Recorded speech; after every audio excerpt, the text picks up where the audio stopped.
saluons dans le nom de Jésus-Christ, bien-aimés dans le Seigneur. Nous avons quelques minutes d'exhortation, de prière avec vous. Que Dieu vous bénisse. Nous vous prions déjà de prendre votre Bible et de demander à ceux qui sont peut-être dans les chambres, dans la cuisine, de venir pour que nous puissions partager ce moment ensemble. Sans plus tarder, nous allons prendre notre lecture dans le livre de Daniel, chapitre 6, au 10e verset. Nous lisons dans le nom de Jésus-Christ. Lorsque Daniel sut que le décret était écrit, il se retira dans sa chambre, dans sa maison, où les fenêtres de la chambre supérieure étaient ouvertes dans la direction de Jérusalem. Et 3 fois le jour, il se mettait à genoux, il priait, il louait son Dieu comme il le faisait auparavant. Que Dieu vous bénisse. Bien-aimés, nous voulons parler de la puissance de la prière individuelle. Vous savez, depuis que les lieux de culte sont fermés, je reçois ou j'ai reçu des appels de bien-aimés, beaucoup de frères et sœurs qui appellent pour me dire: pasteur, voilà, vraiment, nous sommes fatigués, on n'arrive pas à prier seul, on n'arrive pas, ça me fait rire, mais je leur dis une ou deux choses. La première, c'est que vous pouvez prier seul, c'est possible. La prière individuelle est importante. C'est aussi une prière puissante, une prière qui impacte.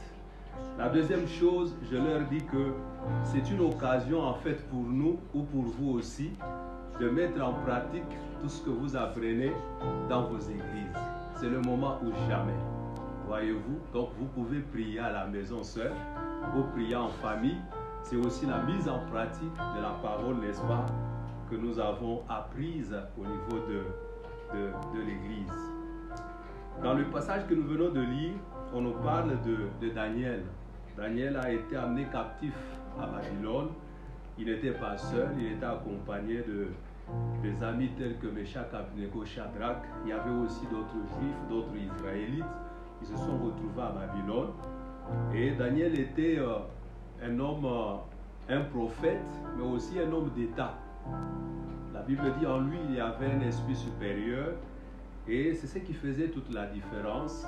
C'est ce qui a fait aussi qu'il suive une formation pour travailler dans la cour du roi. Et comme il travaillait dans la cour du roi, et les autres amis qui travaillaient avec lui étaient jaloux. Donc nous pouvons ici reconnaître qu'il était passé par beaucoup de moments difficiles, beaucoup de persécutions. C'est même toutes ces persécutions qui vont servir de tremplin pour les propulser vers les honneurs. C'est la raison pour laquelle nous voyons dans ce texte qu'il a été piégé plusieurs fois. Et dans le cas d'espèce, ici, il est question qu'il soit piégé, qu'il soit peut-être écarté de la cour du roi, du travail, du service qu'il rendait, ou même qu'il soit mis à mort. C'est pourquoi les gens sont en train de chercher comment le faire tuer, comment le confondre. Et ici, ils sont allés voir le roi pour qu'il prenne un décret, qu'il signe un décret comme quoi, dans l'espace de 30 jours, personne ne devrait adresser une prière à un quelconque Dieu ou à un homme, sinon au roi à Babylone. Et la Bible dit que le roi a signé le décret. Le roi a signé le décret et on nous dit que pendant l'espace de 30 jours, personne ne devrait adresser une prière à un Dieu, à quelconque ou à un homme quelconque dans toute cette période-là. Je bénis Dieu parce que c'est pratiquement les mêmes mesures qui sont prises aujourd'hui. Que ce soit dans notre pays comme dans beaucoup d'autres nations. Mais ce qui est bien pour nous, c'est que le pouvoir ne nous demande pas d'adresser ou de prier un autre Dieu. C'est-à-dire que nous prions toujours les dieux que nous avons toujours priés, que nous avons toujours servis, mais tout en étant dans nos maisons. Ce sont les lieux de culte qui sont fermés. C'est pour vous dire que vous pouvez prier. Vous pouvez prier votre Dieu dans votre maison, quand bien même on ne se retrouve pas au niveau de nos assemblées locales. Donc Daniel s'est retrouvé dans cette situation-là. Et la Bible dit que lorsqu'il sut que le décret avait été signé, qu'est-ce qu'il a fait? Il s'est retiré dans sa maison. Il a commencé à prier 3 fois par jour. Bien-aimé dans le Seigneur. Aujourd'hui, nous nous retrouvons dans cette situation par rapport au virus Corona, Covid-19. J'ai suivi d'autres bien-aimés qui disaient, voilà, nous n'avons pas encore vu un corps, on n'a pas encore vu quelqu'un qui... Mais ce qui est vrai, c'est que c'est réel. C'est une menace qui est réelle. Nous suivons les informations, nous avons les orientations, parfois les décisions de nous. C'est réel. Daniel n'a pas attendu. Donc, dès qu'il a su que le décret était signé, il avait compris que c'était contre lui. Donc, c'était une menace de mort qui pesait sur lui. Et qu'est-ce qu'il a fait? Il a pris une résolution. Tout ce qu'il pouvait faire, c'était de prier 3 fois par jour. Et vous, qu'est-ce que vous faites, bien-aimés dans le Seigneur? Peut-être que ce virus n'a pas encore frappé à la porte de votre maison.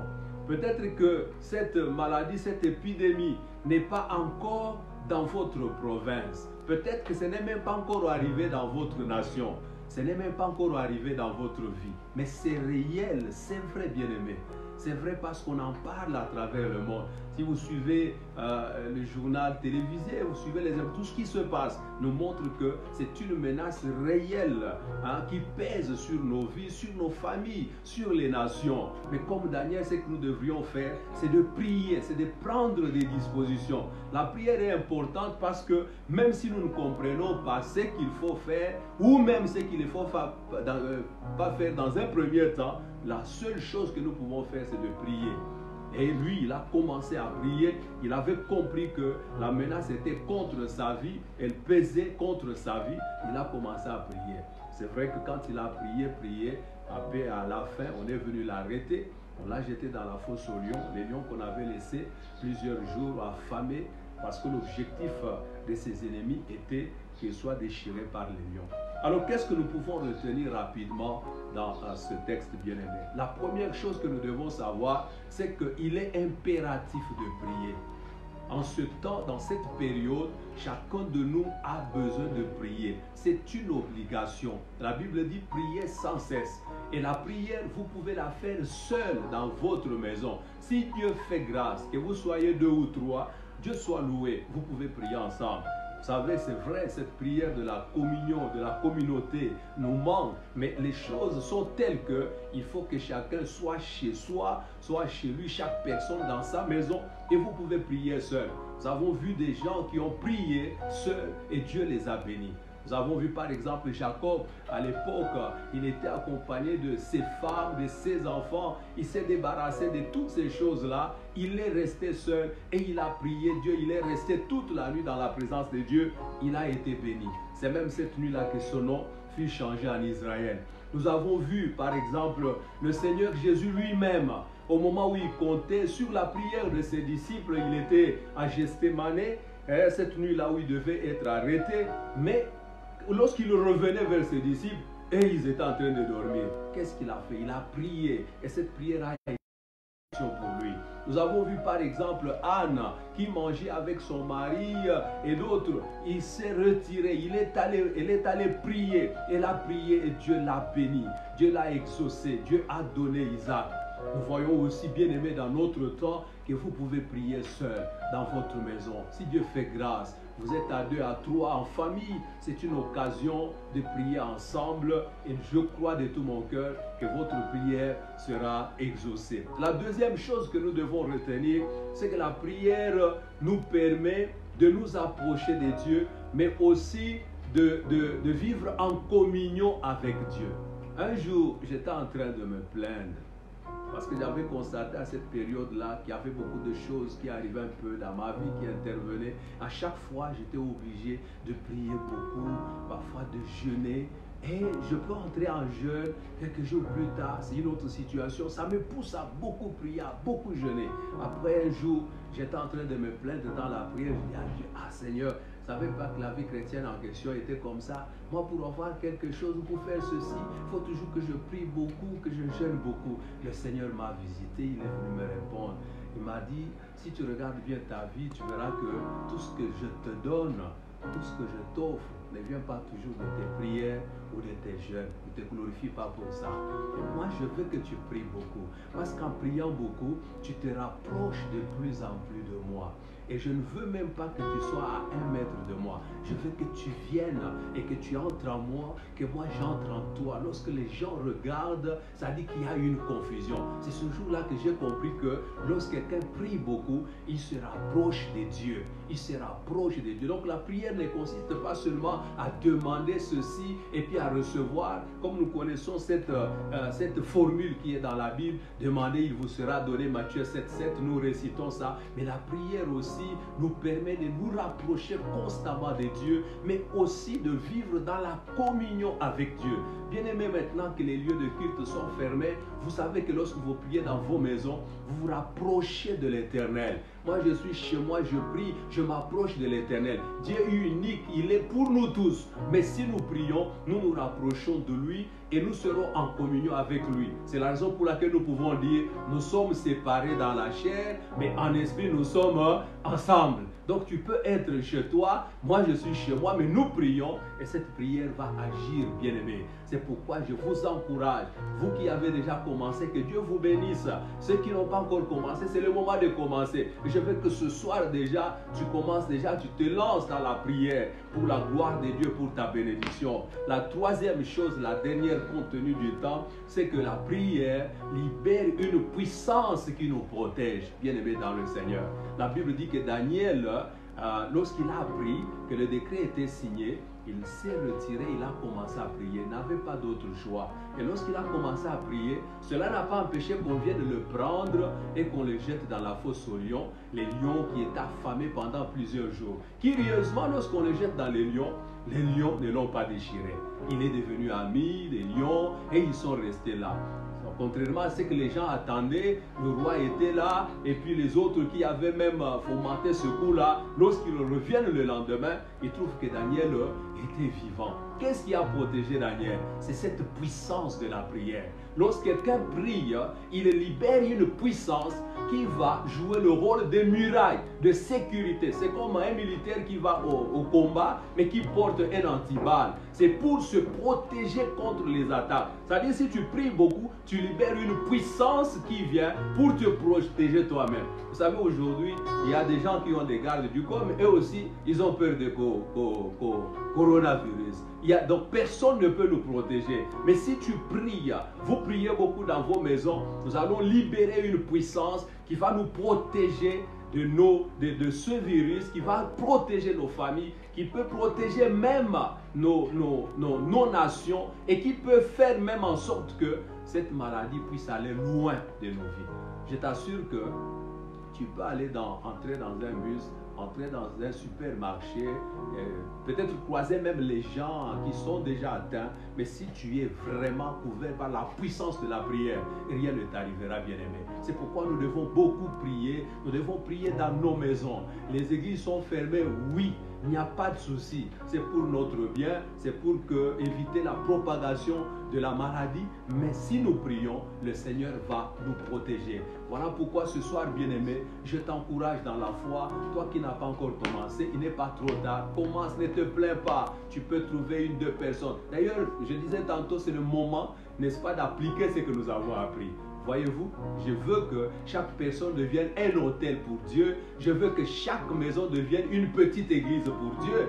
Alors, tu peux maintenant mettre en pratique ce que tu as appris à l'église. Tu peux devenir modérateur, tu peux devenir prédicateur, tu peux devenir chanteur dans la prière de la maison, dans la prière de la famille. Nous voulons que le feu soit allumé dans nos maisons, le feu soit allumé dans nos quartiers, dans notre ville, dans notre nation. C'est pourquoi je prie pour que Dieu restaure restaure ta vie de prière, que Dieu t'encourage par l'aide du Saint-Esprit à prier. Bien-aimé, ne dors pas, n'attends pas que la maladie vienne frapper ta maison. La Bible dit, lorsque Daniel a su, toi aussi tu entends déjà parler de cette menace. Mets-toi en prière et Dieu te bénira. Je dis que Dieu te bénisse, qu'il bénisse ta famille, qu'il bénisse ta nation, qu'il bénisse ta ville, qu'il bénisse ta vie au nom de Jésus-Christ.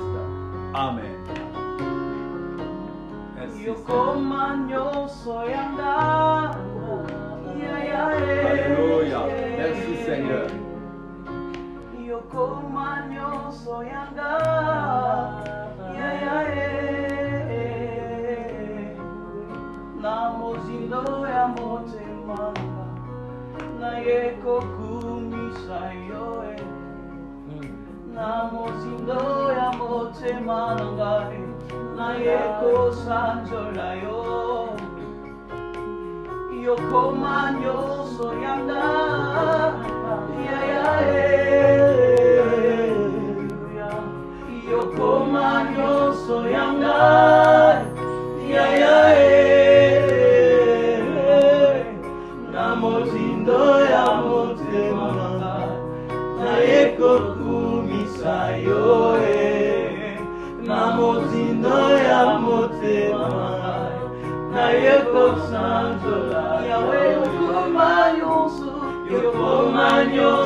Santo la yo